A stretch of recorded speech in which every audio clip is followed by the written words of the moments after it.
Hi and welcome along to AFTV Transfer Daily, the show that keeps you up to date with players that have been linked with a summer transfer move to Arsenal. Happy Mondays to everybody. It has been a long weekend if you're an Arsenal fan, I can tell you that.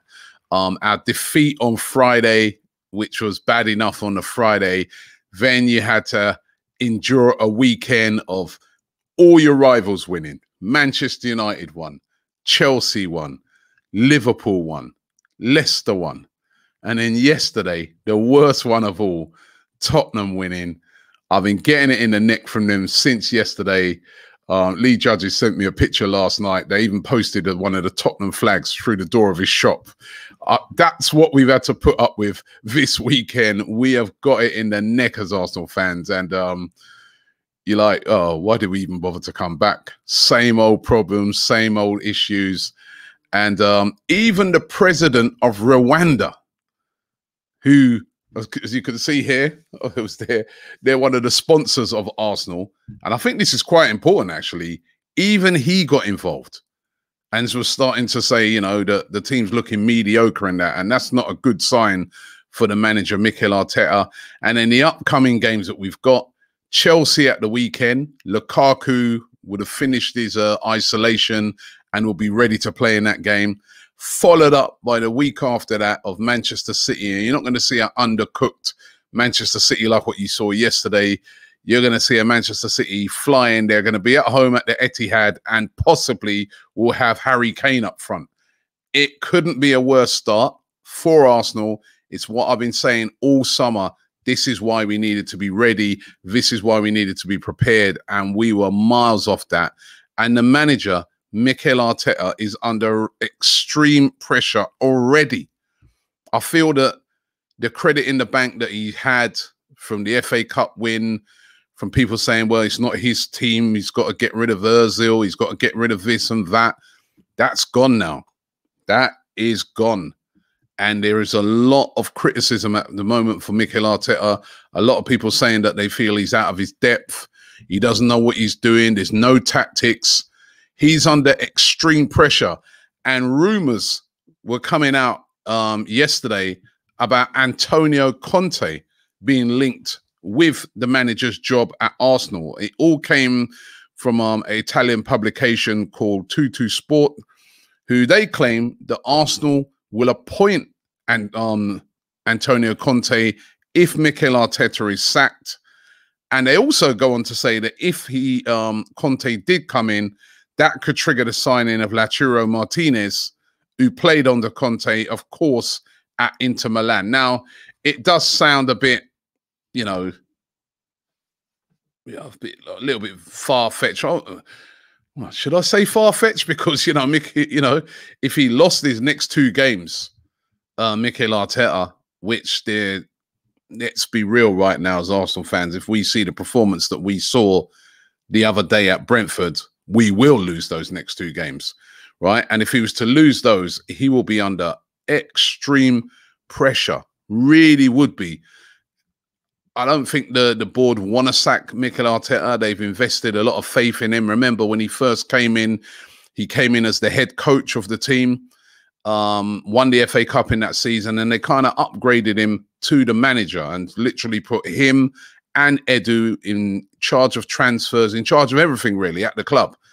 But it's not working at the moment. You know, there seems, you know, there was people suggesting to me yesterday there's unrest at Arsenal. What's happened with Aubameyang, Lacazette, you know, the problems with Guendouzi, all these sort of things now are starting to come back into the frame. And he's under a lot of pressure. And as I said, if the president of Rwanda, one of Arsenal's main sponsors, you know, he's there talking about how the team's mediocre, how he can't keep putting up with this. If he's talking like that, it's not a great sign for MIKEL Arteta. So as far-fetched as it may sound coming from this publication, Tutu Sport, maybe it may not be. And I think there'd be a lot of Arsenal fans out there who would welcome Antonio Conte to the club. Of course, you know, what a manager he's been over the years. He won the title last season with Inter Milan. He's won the title with Juventus. He's been successful everywhere he's been, and would be would be a great manager to bring in. He won it with Chelsea, don't forget, when he was in the Premier League. And Tottenham nearly got him. So big games coming up for Mikel Arteta, and we have to wait and see if any of those rumours come true. He still, of course, is in charge of getting players in and getting players out. And, of course, one of the big mysteries at the moment is, well, it is for me, is Lacazette and Aubameyang. Both of them left out of the team. Well, I say left out of the team. Both of them didn't play at the weekend, or shall I say on Friday night, because we were told that they're both ill. Bit of a coincidence. Ill with what? Is it COVID? If it's COVID, we'd understand it. They're out. And then we heard further after that both of them, you know, may not be available for the Chelsea game. That's not until Sunday. What's happening? What's wrong? What are they ill with, both of them? Now, both of them being linked with a move to Barcelona. I sort of spoke about this one yesterday. Barcelona, as we know, they're in a bit of problems at the moment. Now that Messi's gone, that's a load of goals gone out of the club. They did, of course, bring in Aguero, but Aguero is also injured. He's going to be out for a couple of months. Now, the other striker they got, Martin Braithwaite, he scored at the weekend. He scored 2 goals at the weekend, but it's said that they are still after like a striker. They need a striker, would even like to move Braithwaite on, and are interested in either Lacazette or Aubameyang. Now, we used to be told that Aubameyang was like one of those untouchable players at Arsenal that wouldn't be sold. He's only recently, you know, a year ago signed a new deal, and he's on big wages.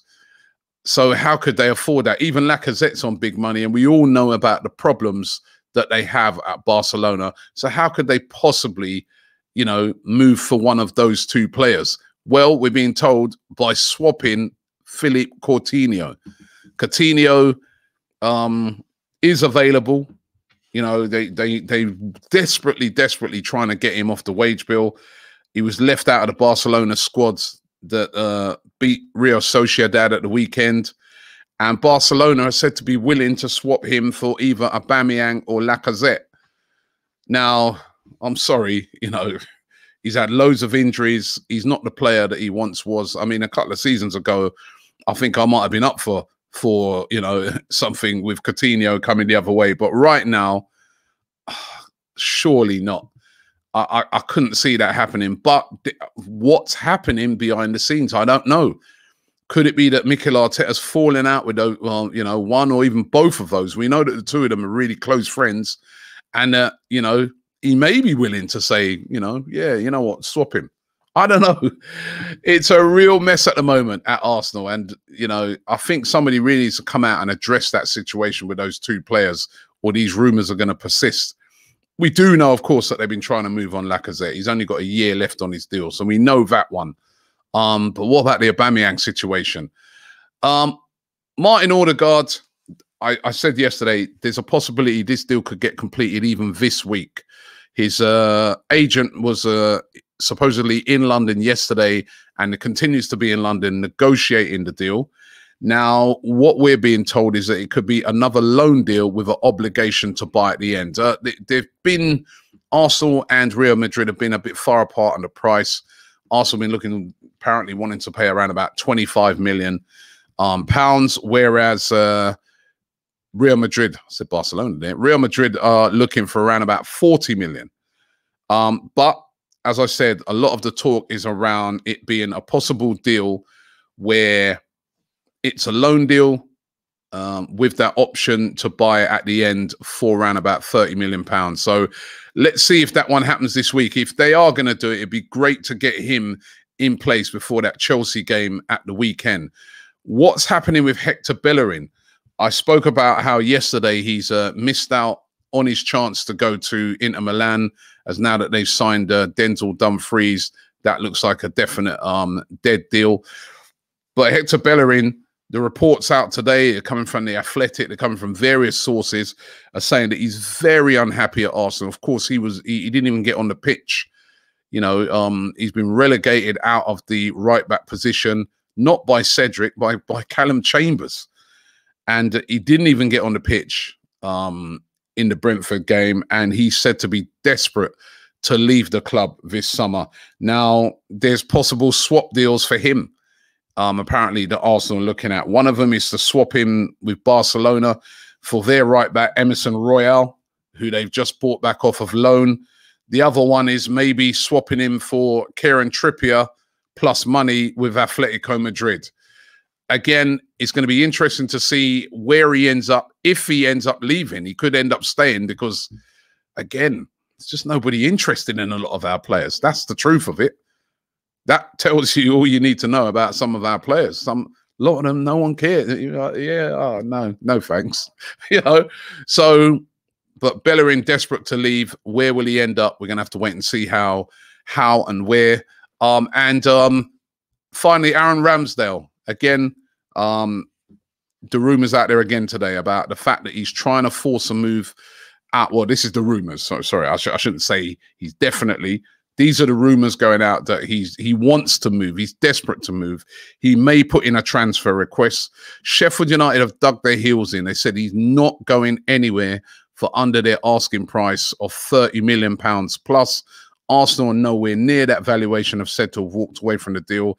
But Sheffield United and their new manager, they're under a little bit of pressure themselves. You know what I mean? They haven't got off to a great start, in the Championship. They drew their game 0-0 at the weekend with Swansea.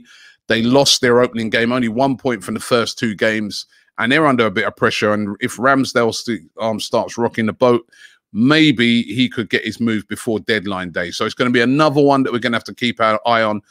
But certainly, intense pressure now is coming on MIKEL Arteta and Edu as well. I think he also is a person that, is under a lot of pressure at the moment. You're seeing some of the signings of that some of the other clubs are making. And then you're looking at Edu and Arteta and you're like, where are yours? Why are you so slow in this market? Because really and truly, when you look at it, when you break it down, Ben White's been the big one. The other 2 signings have been youngsters, really, that have been brought in as backup, in Sambi Lokonga I've liked to look at, and Tavares I've liked to look at, but they're backup. They're not guys that are supposed to come in and significantly, immediately have an impact on that team. That's why we're seeing the same thing that we saw last season, coupled with the fact that the tactics, I don't know what they are, right? So tough times for MIKEL Arteta. He's got to start getting things in shape, and tough game at the weekend. Listen, thanks for watching the show today. Don't forget to check out AFTV News Daily tonight. I'm sure it'll be a lively one. Chance for you guys to have your say on what you saw at the weekend and also the way forward. I guess, we've done a lot of moaning about the weekend, but what's the way forward? What do we need to change, even with the players that we have, that we can start to, look at a victory? Because you know what? A victory against Chelsea would really, really change the mood this weekend. Thanks for watching the show, and I will see you tomorrow. Don't forget to subscribe here to AFTV and like this video.